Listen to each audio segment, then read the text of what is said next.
এই সংসারে ভৌতিক বস্তুরও নিয়তি আছে। যারাই এই সংসারে আসে বা উৎপন্ন হয় তারা কিছুমাত্র সময় পর্যন্তই এখানে থাকতে পারে, আর তারপরে সেও লুপ্ত হয়ে যায়, অর্থাৎ সে নিজেও এই পঞ্চমহাভূতে সমাহিত হয়ে যায়। আমাদের সাথেও ঠিক এটাই হয়। সেই জন্যই ঈশ্বর দ্বারা প্রদত্ত এই উপহারের বিষয়ে ভাবুন, এই জীবনের বিষয়ে ভাবুন। ঠিক যেমন বিশ্বাস ভঙ্গ হলে কোনো ব্যক্তি আমাদের কাছে অপরিচিত হয়ে যান, ঠিক সেরকমই শেষ নিঃশ্বাস ত্যাগের পর এই শরীরও আমাদের কাছে পরই হয়ে যায়। তাই এই শরীর থাকাকালীন শ্রেষ্ঠভাবে একে সদ্ব্যবহার করুন, এই জীবনে শ্রেষ্ঠ কর্ম করুন। আর এই জীবনকে শ্রেষ্ঠভাবে যাপন করার জন্য কিছু কথা বোঝা প্রয়োজনীয়। যদি আপনি কারোর প্রশংসা করেন তাহলে পূর্ণ হৃদয় দিয়ে করুন। যদি আপনি হস্তক্ষেপ করে থাকেন তাহলে মস্তিষ্ক দ্বারা করুন। যদি আপনি সমীক্ষা করেন তাহলে বিবেক দ্বারা করুন। যদি আপনি ধন অর্জন করতে চান তাহলে নীতি অনুসারে চলুন। যদি জীবনযাপন করতে চান তাহলে রীতি মেনে করুন। আর যদি ঈশ্বরের ভজন করতে চান তাহলে ভক্তিভাব নিয়ে করুন। শুধু এই কথা মনে রাখবেন যে আপনার এই জীবন কিন্তু অনিশ্চিত কাল পর্যন্তই আছে। কতক্ষণ আছে সেটা কেউ জানে না। তাই কিছু মুহূর্ত যেটা যাপন করতে আমরা এখানে এসেছি, সেখানে ক্রোধ, অহংকার, ঈর্ষা, এইসব আবেগের কি গুরুত্ব বলুন তো? এগুলো ত্যাগ করুন। মানুষকে ক্ষমা করতে শিখুন। আস্তে আস্তে বিশ্বাস করতে শিখুন। এই সংসারে নিঃস্বার্থভাবে প্রেম করতে শিখুন আর সবার মধ্যে আনন্দ বিতরণ করুন। তাই এই সব গুণ যদি আপনি আত্মসাৎ করতে পারেন তাহলে আপনার জীবনে শুধু আনন্দ এবং আনন্দই বিরাজমান হবে। আসুন আমার সাথে ভালোবেসে বলুন, রাধা রাধা। জল এই পৃথিবীতে বেঁচে থাকার জন্য আবশ্যক তো বটেই, কিন্তু এই জল আমাদের একটা অত্যন্ত গুরুত্বপূর্ণ শিক্ষা প্রদান করে। কখনো এই জলকে দেখেছেন? যে পরিস্থিতিতেই এই জল প্রবাহিত হোক না কেন, এর উপর যা কিছুই প্রভাব থাকুক না কেন, এর পথে যতই বাধা আসুক না কেন, তার মধ্যে থেকে ও নিজের পথ ঠিক বের করে নেয়, কিন্তু নিজের প্রবাহ থামতে দেয় না, ক্রমাগত অগ্রসর হতে থাকে। সেরকমই একটা শিক্ষা যেটা আমরা জল থেকে পেয়ে থাকি তা হলো এটা, আমরা যখন জলের দিকে তাকাই তখন আমরা নিজের প্রতিবিম্ব দেখি, স্পষ্টভাবে দেখতে পাই। কিন্তু তখনই দেখতে পাই যখন এই জল শান্ত থাকে, স্থির থাকে। যদি এই জল অশান্ত হয়ে থাকে, স্থির না হয়, তাহলে আমরা এতে নিজের প্রতিবিম্ব দেখতে পাই না। এটাই আমাদের মনের সাথেও হয়ে থাকে। যখনই জীবনে কোনো সংকট আসে, যদি আমরা শান্ত মনে, স্থির মনে সিদ্ধান্ত নিই, তাহলে সেটা এমন একটা শীতল সিদ্ধান্ত হবে যেটা আমাদের ভবিষ্যৎকে একটা শ্রেষ্ঠ স্থানে নিয়ে যাবে। যদি এই মন অশান্ত হয়, বিচলিত হয়, পীড়িত হয়, দুঃখিত হয়ে থাকে, রুষ্ট হয়ে থাকে, তাহলে অনেক সময় আমরা এমন সিদ্ধান্ত নিই যেটা আমাদের জন্য অনুচিত প্রমাণিত হয়। যখন আপনি ক্রুদ্ধ ছিলেন বা দুঃখের বশে ছিলেন, তখন অনেক সময় হয়তো এমন সিদ্ধান্ত নিয়েছেন যেটার জন্য ভবিষ্যতে আপনি অনুশোচনা করেছেন। এবার দেখুন, এই আবেগগুলো থেকে আমরা পালাতে পারবো না, কিন্তু এই আবেগগুলো আপনার উপর কতটা প্রভাব ফেলবে সেটা আমরা অবশ্যই ঠিক করতে পারি। এই মনকে আমরা নিয়ন্ত্রণ করতে পারি। এটাই করুন, চিন্তা করুন, এই মনকে শান্ত রাখুন, স্থির হতে চেষ্টা করুন, আর তারপরে সিদ্ধান্ত নিন। আসুন আমার সাথে ভালোবেসে বলুন, রাধা রাধা। আপনি কি কখনো নৌকা যাত্রা করেছেন? করে না থাকলেও নিশ্চয়ই দেখেছেন যে এই জল যা নিজের অন্তরে সব কিছু সমাহিত করে নিতে পারে, এই নৌকা সেই জলের ওপরেই ভেসে থাকে। নদীর স্রোত কাটিয়ে সে সামনে অগ্রসর হয়। কিন্তু যদি এই নৌকায় কোনো ছিদ্র হয়, তাহলে কিন্তু সেই নৌকা ডুবে যাবে। আর এতে কোনো তফাৎ হবে না যে সেই ছিদ্র ছোট নাকি বড়, নৌকা ডুবে যাবে। এই ছিদ্র হলো আমাদের জীবনে আমাদের অপগুণ, আমাদের দোষ, আমাদের বিকার। কখনো এটা ভাববেন না যে এই দোষ খুবই ছোট, হইতে কিছুই যাবে আসবে না। না, সেই ছোট দোষ, সেই ছোট বিকার যদি সেটাকে শুধরে না নেন, তাহলে সেটা আপনাকে আপনার পতনের দিকে নিয়ে যাবে। শেষ পর্যন্ত এটা আপনার ওপর নির্ভরশীল যে আপনি কি চান। আপনার জীবনের এই নৌকা এইভাবেই ডুবে যেতে দেখবেন, নাকি নিজেকে শুধরে নিয়ে সেই নৌকার সেই ছিদ্রটাকে ভরিয়ে তুলতে চাইবেন? নির্বাচন আপনার। আসুন আমার সাথে ভালোবেসে বলুন, রাধা রাধা। আমরা সবাই পাথর দেখেছি, পর্বতও দেখেছি, শুকনো পাতাও দেখেছি, শ্যামল বনানীও দেখেছি। কখনো ভেবেছেন পাথরের অস্তিত্ব কিন্তু ততক্ষণ পর্যন্ত যতক্ষণ সে পর্বতের গায়ে আটকে থাকে। যখন সেই পর্বত থেকে সেই পাথর ভিন্ন হয়ে যায় ও নিজের অস্তিত্ব হারিয়ে ফেলে। আস্তে আস্তে কখনো পাথর কেটে বা কখনো পিষ্ট হয়ে সেই পাথর আস্তে আস্তে মাটিতে পরিণত হয় এবং পূর্ণরূপে নিজের অস্তিত্ব হারিয়ে ফেলে। এটাই পাতার সাথেও হয়। এই পাতা যতক্ষণ গাছের ডালের সাথে যুক্ত ততক্ষণ তার অস্তিত্ব থাকে। যখনই ডাল থেকে বিচ্ছিন্ন হয় সেও নিজের অস্তিত্ব হারিয়ে ফেলে। আর এটাই আমাদের সাথেও হয়। যতক্ষণ আমরা নিজেদের আপনজনের সাথে যুক্ত থাকি আমাদের অস্তিত্ব বজায় থাকে। যখন আপনজনদের সাথে সম্পর্ক ছিন্ন করি তখন আমরাও আমাদের অস্তিত্ব হারিয়ে ফেলি। এবার এই সংসারের প্রত্যেক ব্যক্তি স্বতন্ত্র থাকতে চান, আর অনেক ব্যক্তি স্বতন্ত্র থাকবেন বলে আপনজনদের দূরে করে দেন আর তাদের সাথে এই সম্পর্ক ছিন্ন করেন। এটা কি সত্যি প্রয়োজন? আপনজনদের সাথে সম্পর্ক ছিন্ন করে নিজের অস্তিত্ব হারিয়ে ফেলা প্রয়োজনীয়, নাকি আপনজনদের সাথে সম্পর্ক বজায় রেখে নিজেদের স্বতন্ত্র করে রাখা সেটা আবশ্যক? নির্বাচন আপনারই। আসুন আমার সাথে ভালোবেসে বলুন, রাধা রাধা। আমরা প্রত্যেকেই অবশ্যই এমন সময় দেখেছি যখন অনেকগুলো সমস্যা একসাথে আমাদের জীবনে এসে পড়ে। সমস্যা আমাদের প্রত্যেকের জীবনেই থাকে। আমরা তার সমাধান খুঁজতে চেষ্টা করি, কখনো সমাধান খুঁজে পাই, আবার কখনো যতই চেষ্টা করি না কেন কোনো সমাধান খুঁজেই পাই না। আর যখন এটা হয় তখন মানুষ অত্যন্ত বিচলিত হয়ে পড়েন। নিজের আত্মীয় স্বজন, নিজের বন্ধু বা সংসার, এদের ওপরে এই দোষ চাপিয়ে দেন যে এদের জন্যই এই সমস্যা এসেছে। এবার যদি আমি আপনাকে কোনো পরামর্শ দিই তাহলে এটাই বলবো যে দৃষ্টিভঙ্গি পাল্টে দেখুন। এই দৃষ্টিভঙ্গি দিয়ে দেখুন যে এই সংসারে যে সমস্যায় আসুক না কেন তার জন্য কেউ দোষী নয়, না আপনি না অন্য কেউ। এই পুরো খেলাটাই আপনার মানসিকতা, আপনার দৃষ্টিভঙ্গির, আপনার মনের। কিভাবে বোঝাচ্ছি? যখন আমাদের মন শক্ত থাকে তখন কঠিন থেকে কঠিনতর পরিস্থিতিও আমাদের জীবনে খুব বেশি হলে প্রতিস্পর্ধা হয়ে থেকে যায়। সেখানে যদি আমাদের মন দুর্বল থাকে তখন অল্প কঠিন পরিস্থিতিও আমাদের কাছে খুব বড় সমস্যা হয়ে যায়, তাই না? একটা শক্ত মন কঠিন পরিস্থিতিকে প্রতিস্পর্ধা হিসেবে দেখে আর তার মধ্যে ওটা সুযোগ খুঁজে নেয়। আমাদের শুধু এটাই করতে হবে। এই সংসারে অন্য কাউকে দোষী মনে করলে আপনার সমস্যা দূর হয়ে যাবে না। সেই জন্য এই সংসারকে দোষ দেওয়ার বদলে এই সমস্যার মূলে চলে যান, সেটাকে বুঝুন, নিজের এই মনকে শক্ত করে তুলুন। যদি আপনার মন শক্তিশালী হয় তাহলে এই সংসারে অনেক বড় বড় কঠিন থেকে কঠিনতর পরিস্থিতিও যদি আসে, আপনার জীবনে যতই বড় বড় সমস্যা আসুক না কেন আপনার লক্ষ্য লাভে বাধা দিতে পারবে না। আসুন আমার সাথে ভালোবেসে বলুন, রাধা রাধা। কখনো এই প্রকৃতির দিকে তাকিয়ে থাকবেন। এই প্রকৃতি অনেক ধরনের শিক্ষা দেয়। কোনো একটা গাছকে দেখুন কিভাবে সে মাটি থেকে জল শুষে নেয়।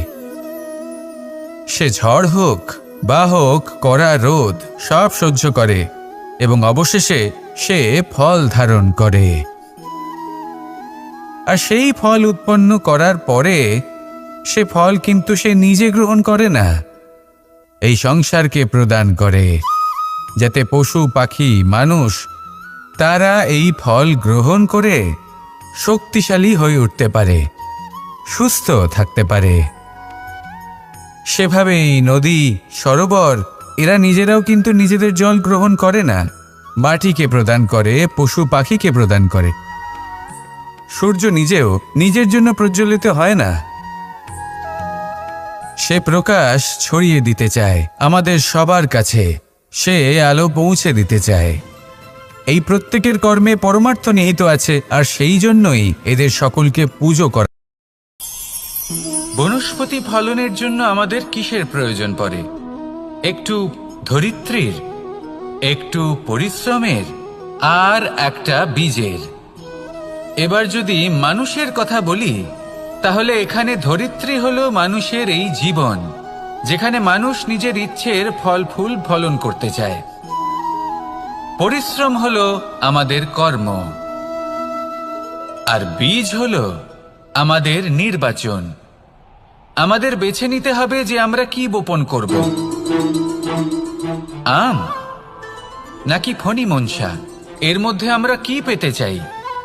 রসালো ফলের ফলন চাই নাকি কাঁটার ফলন চাই, তা আমাদের উপর নির্ভরশীল। কিন্তু একটা কথা ঠিক, লক্ষ্য যেমনই হোক না কেন, জীবন যেমনই হোক না কেন, যদি আপনি লক্ষ্যের দিকে এগোতে থাকেন, তাহলে কর্মের সাথে খামখেয়ালি আচরণ করতে পারবেন না। যদি আপনি এমন করেন, তাহলে এটা আপনাকে একটা অনুচিত লক্ষ্যে পৌঁছে দেবে, সেটা কিন্তু নিশ্চিত। সবসময় এটা মনে রাখবেন, কর্মের সাথে খামখেয়ালি হবেন, অর্থাৎ কর্মফলও আপনার সাথে খামখেয়ালি হবে। তাহলে নিষ্ঠার সাথে কর্ম করতে থাকুন আর নিজের লক্ষ্যকে প্রাপ্ত করুন। আর আমার সাথে ভালোবেসে বলুন, রাধা রাধা। অগ্নি চতুর্থ তত্ত্ব, সব থেকে বেশি গুরুত্বপূর্ণ, কিন্তু তার থেকেও বেশি ভয়াবহ।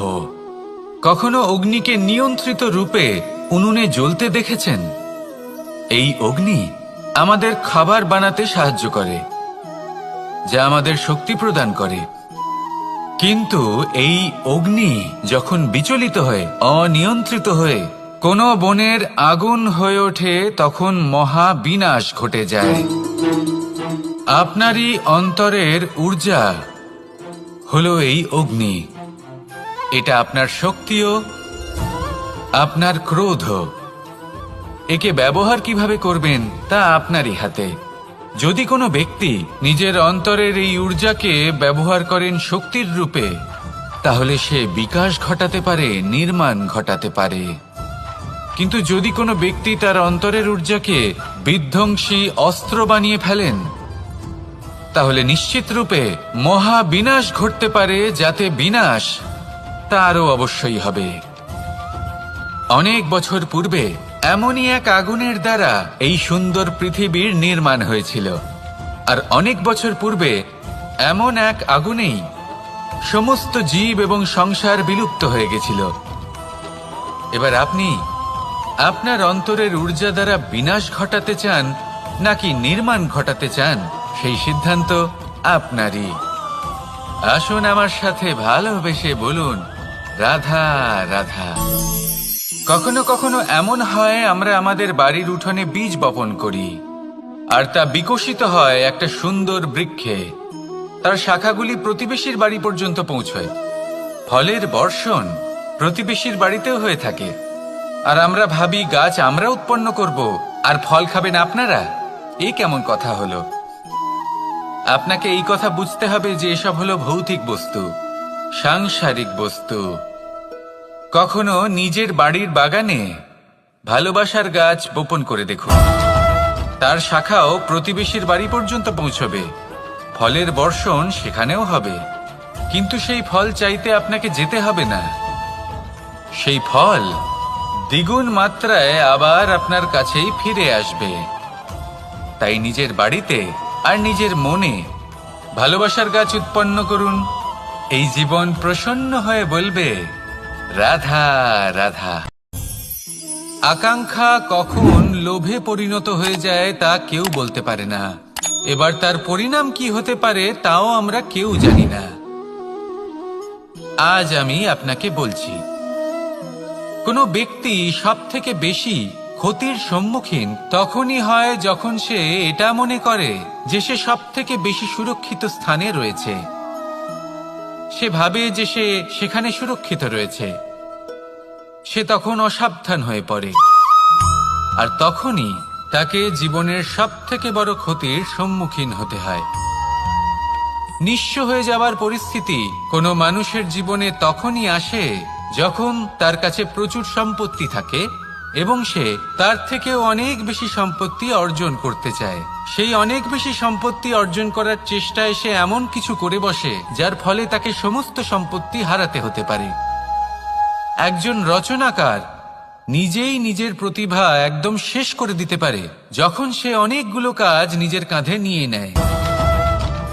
একটা গুরুত্বপূর্ণ কথা সবসময় মনে রাখবেন, আজ আপনি যেখানেই থাকুন না কেন, যেমনই যে কোনো স্থানেই থাকুন না কেন, এর পেছনে আপনার আকাঙ্ক্ষার একটা বিশাল ভূমিকা রয়েছে।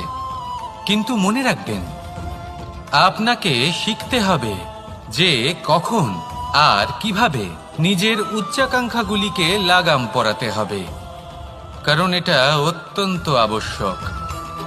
তাই আসুন আর আমার সাথে ভালোবেসে বলুন, রাধা রাধা।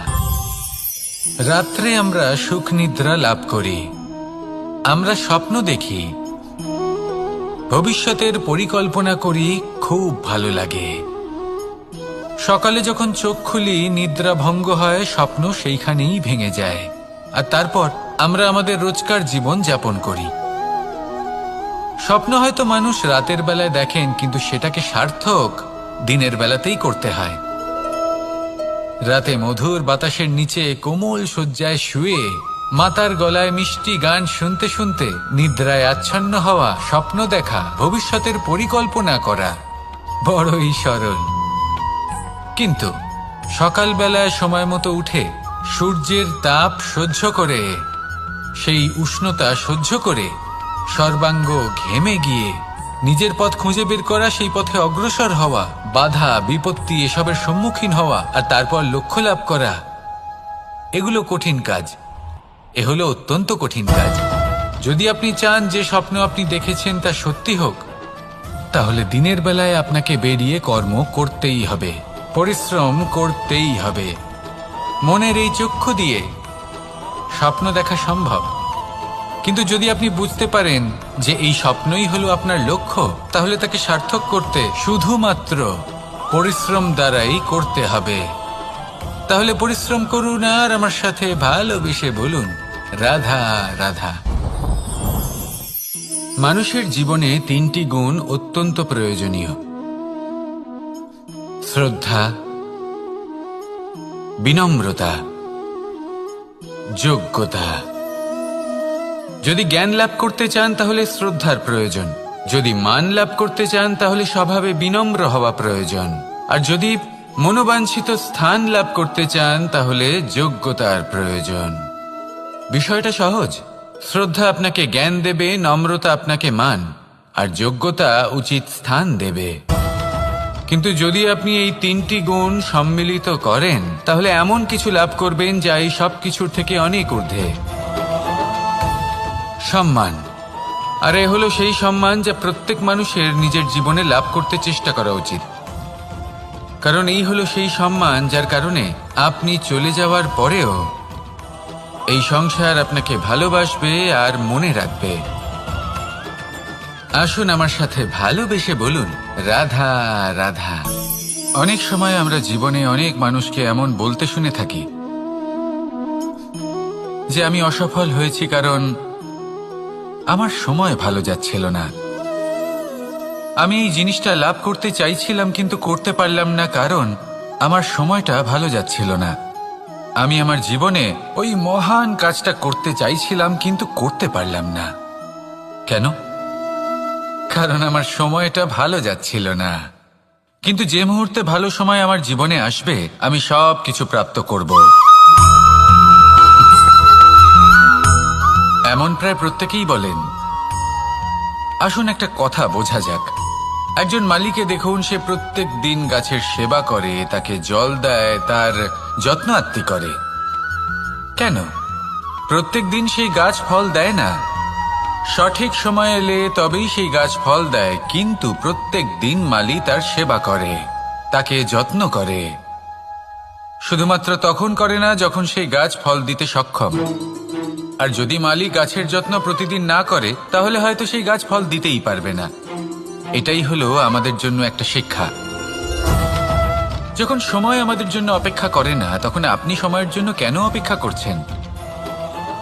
ভালো সময়ের জন্য অপেক্ষা করবেন না। ভালো এবং শুভ কর্ম দ্বারা ভালো সময়কে নিজের কাছে টেনে আনুন। নিরন্তর কর্ম করুন, পরিশ্রম করতে থাকুন। শুভ সময় আপনা থেকেই আপনার কাছে আসবে। আসুন আমার সাথে ভালোবেসে বলুন, রাধা রাধা। মানুষের এই সংসারে জীবনযাপন করার জন্য কিছু জিনিসের প্রয়োজন পড়ে। এমন কিছু আবেগ, এমন কিছু বস্তু আছে যেগুলো তার প্রয়োজন হয়। কিন্তু সব থেকে বেশি যে জিনিসটা তার প্রয়োজন হয় সেটা হলো সম্মানের। আমাদের ভালো লাগে যখন কেউ আমাদের সম্মান করে। আমরা কাউকে সম্মান করলে তারও সেটা ভালো লাগে। কিন্তু আপনি দেখবেন যে সংসারে বেশিরভাগ মানুষ দুটি মাপদণ্ডের ভিত্তিতে সম্মান করেন। হয় বয়স দেখে করেন বা উপার্জন দেখে, অর্থাৎ সেই ব্যক্তি কতটা উপার্জন করেন। এবার ভেবে দেখুন, এটা আবশ্যক নয় কারোর বয়স যদি বেশি হয় তার বুদ্ধিও ততটাই বেশি হবে। আবশ্যক এটাও নয় যে কোনো ব্যক্তি যদি অত্যন্ত ধনী হন বা তার মনও নির্মল হবে বা তিনি সৎকর্ম করবেন বা এমন কোনো কর্ম করবেন যাতে উনি সম্মান লাভ করতে পারেন। হতে পারে উনি ধনী কিন্তু দুশ্চরিত্র। সেই জন্য বয়স বা উপার্জন দেখে কোনো ব্যক্তিকে সম্মান করবেন না। কর্ম দেখুন। যদি গভীরভাবে ভেবে দেখেন তাহলে দেখবেন যদি কোনো মানুষ কোনো সৎকর্ম করেন তাহলে তার প্রতি হৃদয় থেকে সম্মান জাগ্রত হয়। এটাই হলো সেই সম্মান যা অর্জন করতে হবে। বয়স আজ আছে, কাল আরো বৃদ্ধি পাবে। উপার্জন আজ আছে, কাল সেটা কমে যেতেও পারে। কিন্তু যদি আপনি নিরন্তর শুভকর্ম করতে থাকেন তাহলে আপনি মৃত্যুর পরেও অমর হয়ে থাকবেন। আসুন আমার সাথে ভালোবেসে বলুন, রাধা রাধা। পাপ এবং পুণ্য, এই দুই হলো সংসারের এমন দুই বিন্দু যাকে কেন্দ্র করে এই সংসারের চক্র ঘুরতে থাকে। আমরা যদি কোনো কর্ম বিচার করি, হয় পুণ্য নয় পাপের দৃষ্টিভঙ্গি দিয়ে, এটা হয় পুণ্য না হলে পাপ।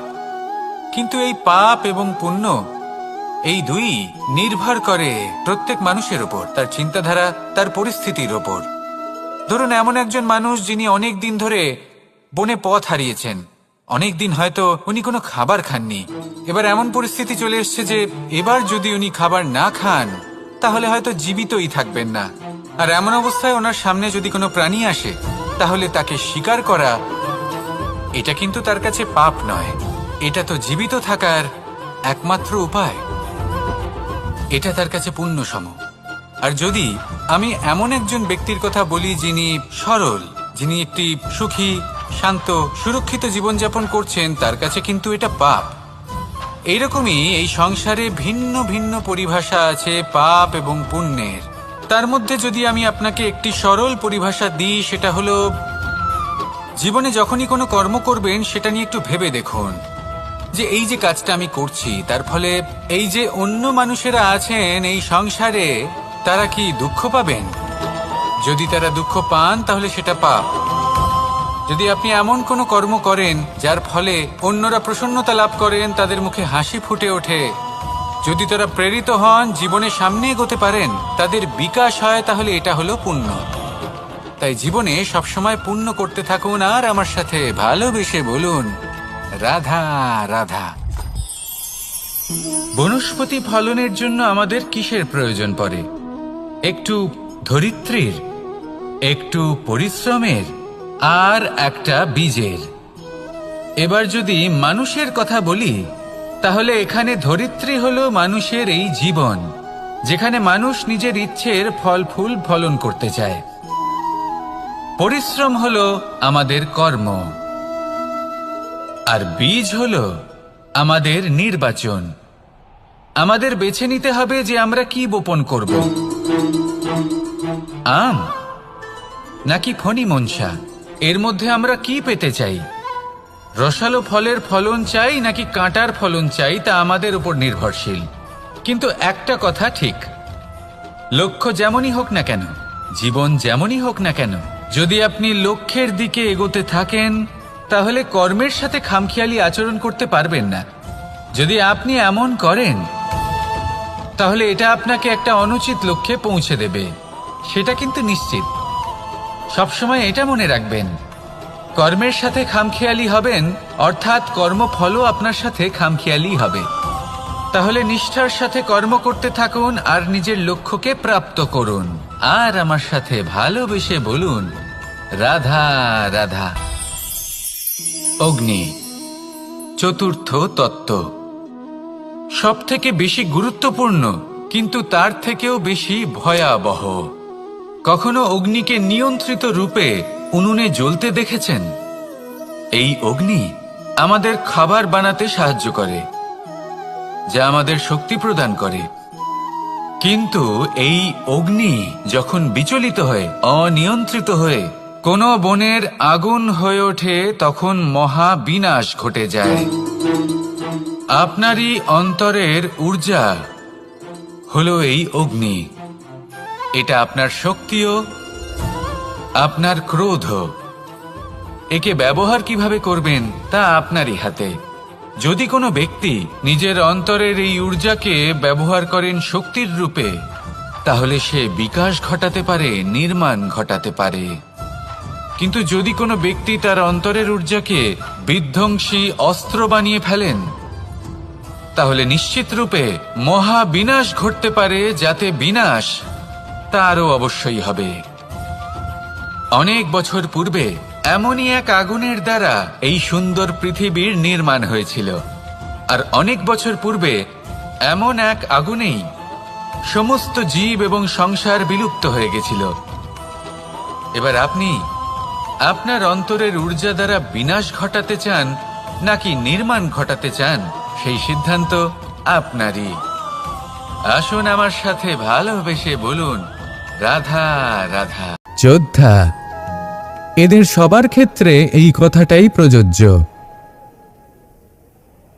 যদি বেশি প্রশংসা করা হয় তাহলেও এরা হারিয়ে যাবেন। প্রয়োজনের থেকে বেশি যদি নিন্দা করা হয় তখনও তারা নত হয়ে পড়বেন। তাহলে আপনি এদের রক্ষা করুন এবং নিজেদেরও। মনে রাখবেন একটা কথা, জেনে রাখুন কখন কোন নিন্দায় আপনি লজ্জিত হবেন না, আর কখন কোন প্রশংসার দ্বারা নিজের মধ্যে অহংবোধ জাগ্রত করবেন না। এই মন সুপ্রসন্ন হয়ে বলবে, রাধা রাধা। এই সাগর কত বিশাল আকার, কখনো শান্ত কখনো উত্তাল, কিন্তু এই সাগরকে এত মহান কে করে তুলল? জল। এবার এই জলের যাত্রা দেখুন, সেটা কতটা কঠিন। এই জল সাগরে থাকে। সূর্য ওকে এতটা উত্তপ্ত করে তোলে যে এই জল নিজের অস্তিত্ব হারিয়ে ফেলে এবং বাষ্পে পরিণত হয়ে হাওয়ায় মিলিয়ে যায়। তারপরে আকাশে যায় আর নিজের অস্তিত্ব আবার হারিয়ে ফেলে, মেঘে পরিণত হয়।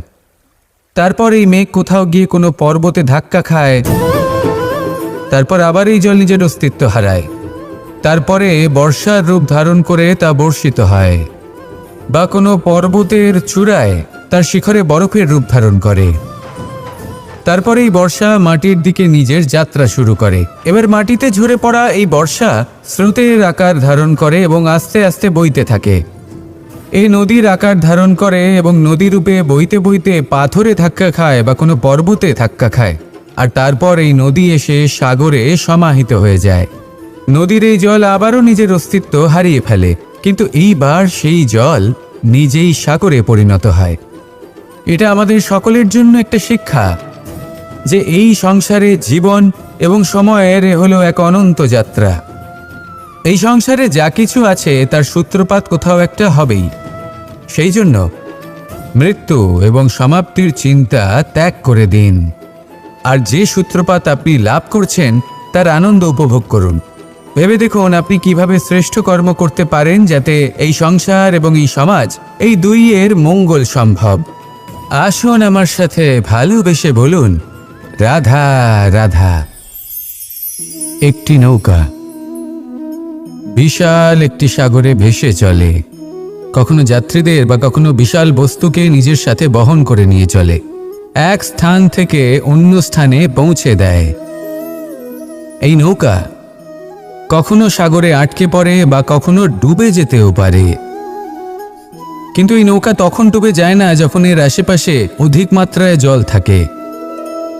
এটা তখন ডুবে যায় যখন ও নিজের আশেপাশের থাকা জলকে নিজের ভেতরে প্রবেশ করতে দেয়। যখন আস্তে আস্তে এই জল প্রবেশ করতে থাকে, নৌকা ভারী হতে থাকে আর আস্তে আস্তে ডুবে যায়। এটা আমাদের কাছে একটা শিক্ষা। হতেই পারে আমাদের এই সংসারে, আমাদের জীবনে আশেপাশে অনেক বেশি মাত্রায় নেতিবাচক শক্তি থাকবে, ঈর্ষা থাকবে, বিদ্বেষ, ঘৃণা বা ভয় থাকবে, কিন্তু মনের এই নৌকা শুধু তখনই ডুববে যখন আপনি এই নেতিবাচক শক্তিকে নিজের ভেতরে প্রবেশ করতে দেবেন। মনে রাখবেন, এই নেতিবাচক শক্তিকে কখনো নিজের মনে প্রবেশ করতে দেবেন না। প্রবেশ করলেও তাহলে যেন সে সেখানে কোনো স্থান না পায়। শুধু এই বিষয়টা খেয়াল রাখলে আপনার মনের এই নৌকা জীবনের এই সাগরে সব সময় ভেসে থাকবে আর এই মন প্রসন্ন হয়ে বলবে, রাধা রাধা। আজ আপনাকে আমি একটা কাহিনী শোনাবো। রাধার সখী ললিতা একদিন প্রসাধন করছিল। ও দর্পণে নিজেকে দেখল, আর তখন ওর প্রসাধন ওর ভালো লাগলো না। ও বারংবার নিজের প্রসাধন বদলাতে থাকলো আর দর্পণের দিকে তাকালো। কখনো ফুল বদলালো, কখনো বস্ত্র বদলালো, কখনো আভূষণ বদলালো, কিন্তু কিছুতেই নিজের প্রসাধন ওর ভালো লাগলো না। ওর মনে হতে লাগলো যেন ওর রূপ ওকে ত্যাগ করেছে। ও এই কথা রাধাকে বলল। রাধা ওই দর্পণের দিকে তাকালো, একটা বস্ত্র নিল আর সেই দর্পণকে স্বচ্ছ করে তুলল। তারপর ললিতা ওই দর্পণের দিকে তাকালো আর ও নিজের উদ্ভাসিত রূপ দেখতে পেল, নিজের সৌন্দর্য দেখতে পেল। তাৎপর্য, মালিন্য দর্পণে ছিল, তার রূপে নয়। ঠিক সেইভাবেই এই দর্পণের মতোই হলো আমাদের মন। যদি এতে মালিন্য থাকে তাহলে এই সংসারের সব কিছুই মলিন বলে মনে হবে। আপনি যদি এই সংসারের সৌন্দর্য দেখতে চান, এই সংসারে শুভ কি সেটা জানতে চান, তাহলে নিজের মনকে স্বচ্ছ করে তুলুন। আসুন আমার সাথে ভালোবেসে বলুন, রাধা রাধা। এটা কোনো এক সময়ের ঘটনা। মাটির নিচে ছিল জল আর মাটির ওপর ছিল একটা বৃক্ষ, আর সেই বৃক্ষে ছিল একটা পাতা যা আকাশকে স্পর্শ করত। যখনই কোনো ব্যক্তি আসতেন সেই পাতাকে দেখে তার প্রশংসা করতেন। তাই বলে, আকাশে সোনার মেঘ কত ছবি আঁকে, আপনার নাম কবু লিখে নাহি রাখে। অর্থাৎ প্রতিনিধি ওই বৃক্ষের পাতাকেই মনে করা হতো, সব প্রশংসা ওই পাতাকেই করা হতো। যেখানে চোখের আড়ালে থাকা সেই জল মাটির নিচে থেকে নিঃস্বার্থভাবে নিজের কাজ করে যেত, সেই বৃক্ষকে শক্তি প্রদান করত। কয়েকদিন পরে সেই পাতার অহংকার হতে শুরু করল। সে ভাবতে শুরু করলো যে আমিই হলাম এই জলের অস্তিত্ব, আমি আছি সেই কারণেই এই জলের কথা স্মরণ করা হয়। আর কিছুদিন পরে সেই বৃক্ষ সেই জল শোষণ করা বন্ধ করে দিল এবং সর্বপ্রথম মৃত্যু হলো সেই পাতার। সেই পাতা যা আকাশকে স্পর্শ করছিল তা ঝরে মাটিতে পড়ে গেল, আর প্রত্যেক ব্যক্তি তার ওপর দিয়ে হেঁটে চলে যেত, তাকে দেখে আর কেউ প্রশংসা করত না। সেই জন্য জীবনে কখনো অহংকার করবেন না, বিশেষ করে তাদের কখনো অহংকার প্রদর্শন করবেন না যাদের কারণে আপনি সাফল্য লাভ করেছেন, যারা আপনার জীবনের আধার। চিরকাল তাদের প্রতি কৃতজ্ঞ থাকুন, তাদের সাথে সম্পর্ক বজায় রাখুন, তাদের সাহায্য করুন আর আমার সাথে ভালোবেসে বলুন, রাধা রাধা। আপনি কখনো কখনো নিশ্চয়ই কোনো ব্যক্তিকে এটা বলতে শুনেছেন, বা আপনি নিজে বলেছেন বা ভেবে দেখেছেন যে আমি আমার নিজের জীবনে যেটা করতে চেয়েছিলাম সেটা করতে পারলাম না, যে লক্ষ্য অর্জন করতে চেয়েছিলাম সেটা অত্যন্ত কঠিন ছিল, আমি এগোতে পারলাম না, আদি ইত্যাদি। আমরা সবাই কখনো না কখনো ভাবি যে লক্ষ্য আমরা নির্ধারণ করেছি সেটা আমাদের পক্ষে অত্যন্ত কঠিন, প্রায় অসম্ভব। আমাকে বলুন, যে প্রত্যেকটা বস্তু বা সাফল্য যা কিছু আপনি কামনা করেছেন কোনোটাই কি সরল ছিল? নির্বাচনের সময় সেটা সরল ছিল না, সেই জন্যই আপনি সেই লক্ষ্যটা নির্বাচন করেছেন। কারণ সংসারের যে কোনো বস্তু বা কোনো সাফল্য যদি খুব সহজে পাওয়া যায় বা কম চেষ্টা করেই লাভ করা যায়, সেটা আমাদের ততটা সন্তুষ্ট করে না। সেই জন্য আমরা জেনে বুঝেই কঠিন লক্ষ্য নির্বাচন করি, কারণ সেই লক্ষ্য আমাদের প্রতিস্পর্ধা এবং সংঘর্ষের সম্মুখীন করে, যার সম্মুখীন হয় অগ্রসর হওয়ার পরে আমরা আরও বেশি শ্রেষ্ঠ হয়ে উঠি। সেই জন্য কিছু অসম্ভব কিনা সেই বিষয় চিন্তা করবেন না, শুধু অগ্রসর হতে থাকুন, নিজের কর্ম করুন, সেই লক্ষ্যকে প্রাপ্ত করুন আর আমার সাথে ভালোবেসে বলুন, রাধা রাধা। হাতের কত রকম রূপ হয়, কিছু স্নেহের সাথে আপনাকে স্পর্শ করে, তো কিছু প্রহার হিসেবে বর্ষিত হয়, কিছু বন্ধুত্বের নামে আপনার দিকে অগ্রসর হয়, তো কিছু শত্রুতার দিকে আপনাকে টেনে নিয়ে যায়। কিন্তু কখনো ভেবে দেখেছেন যে কোন হাত বেশি মূল্যবান? যখন আপনি সফল, যখন আপনি ভালো কাজ করেন, তখন কিছু হাত আপনার জন্য করতালি দেয়, আর কিছু হাত এমন হয় যা আপনার কাঁধ স্পর্শ করে যখন আপনি জীবনে সব থেকে অসফল হন, যখন আপনি ভেঙে পড়েন। তাই করতালি দেওয়া সেই হাত, আপনার প্রশংসা করা সেই হাত, তার থেকে অনেক বেশি দামি সেই হাত যা আপনাকে তখন আশ্বস্ত করে যখন আপনি এমন সময় কাটাচ্ছেন যা আমরা কেউ কাটাতে চাই না। সেটা আপনার সম্বল হয়ে ওঠে, আর এই সম্বলই আপনাকে জীবন অতিবাহিত করার শক্তি প্রদান করে। তাই একে অপরের সম্বল হয়ে থাকবেন, জীবনে সব সময় ভালো থাকবেন। রাধা রাধা। মানুষ, প্রত্যেক মানুষ কাউকে ভালোবাসে, কাউকে ঘৃণা করে, কাউকে সম্মান করে, আবার কাউকে তিরস্কারও করে। মানুষ সবকিছু হতে পারে, সুস্থও হতে পারে, রোগীও হতে পারে, ধনীও হতে পারে, নির্ধনও হতে পারে, বন্ধুও হতে পারে, আবার শত্রুও হতে পারে। যদি কিছু না হতে পারে তা হলো অস্পৃশ্য, অচ্ছুত, ভগবানের কাছে সব থেকে বড় পাপ। এই যে মানব শরীর, তা ঈশ্বর প্রদত্ত, তা তার মন্দির। প্রত্যেক শরীরে ব্রহ্মদেব বাস করেন, তাই শরীরের অপমান করা, সেটা ছোঁয়া থেকে দূরে থাকা, এটা কখনো করবেন না। এই জীবনে ছুত অছুত কখনো বিচার করবেন না। পরমেশ্বর যা দিয়েছেন তার সম্মান করতে শিখুন।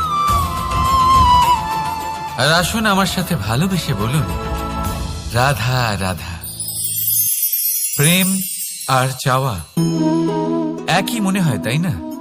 কিন্তু আসলে এরা আলাদা, এদের মধ্যে অনেক তফাৎ আছে।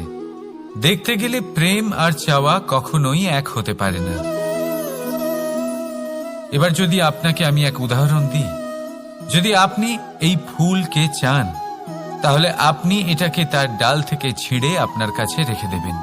কিন্তু যদি আপনি একে ভালোবাসেন, তাহলে আপনি প্রতিদিন এসে এটার শিকড়ে জল দেবেন, যাতে সে আরো প্রস্ফুটিত হয়। শুধু এটাই তফাৎ চাওয়া আর প্রেমের মধ্যে। চাওয়া স্বার্থ হয়ে ওঠে, যেখানে প্রেম, প্রেম পরমার্থ হয়ে ওঠে। তাই কাউকে না চেয়ে ভালোবাসুন, জীবন ধন্য হয়ে উঠবে। রাধা রাধা। কখনো কোনো বাচ্চাকে দেখেছেন? কত কিছু ঘটতে থাকে তার জীবনে, শৈশব থেকে বেড়ে ওঠা অবধি অসংখ্য অনুভূতি অনুভব করে সে। কখনো পড়ে যায়, কখনো আহত হয়, কখনো জ্ঞান লাভ করে, কখনো কষ্ট সহ্য করে, তো কখনো আনন্দ উপভোগ করে। কিন্তু মনে রাখে সে শুধুমাত্র আনন্দের মুহূর্তগুলি। এবার শুধু একবার আপনার জীবনের প্রারম্ভের দিকে তাকিয়ে দেখুন, আপনার শৈশবে তাকিয়ে দেখুন। আপনি দেখবেন বেশিরভাগ যেসব স্মৃতি আপনার মনে আছে সেগুলি সমস্ত ভালো মুহূর্তের, খারাপ মুহূর্তের নয়। সেই জন্য শৈশব সব থেকে সুখী হয়, এতে নিশ্চিন্ত থাকা যায়। সেই জন্য আজ আপনি যতই বড় হয়ে উঠুন না কেন, খারাপ স্মৃতি, খারাপ ঘটনা সব ভুলে যাওয়ার চেষ্টা করুন। একবার খারাপ ঘটনা ভুলে যাওয়ার অনুভূতি আপনার হয়ে গেলে তখন মনে রাখবেন, যতই কঠিন পরিস্থিতির মুখোমুখি আপনাকে হতে হোক, তার মোকাবিলা করতে আপনি সক্ষম। রাধা রাধা।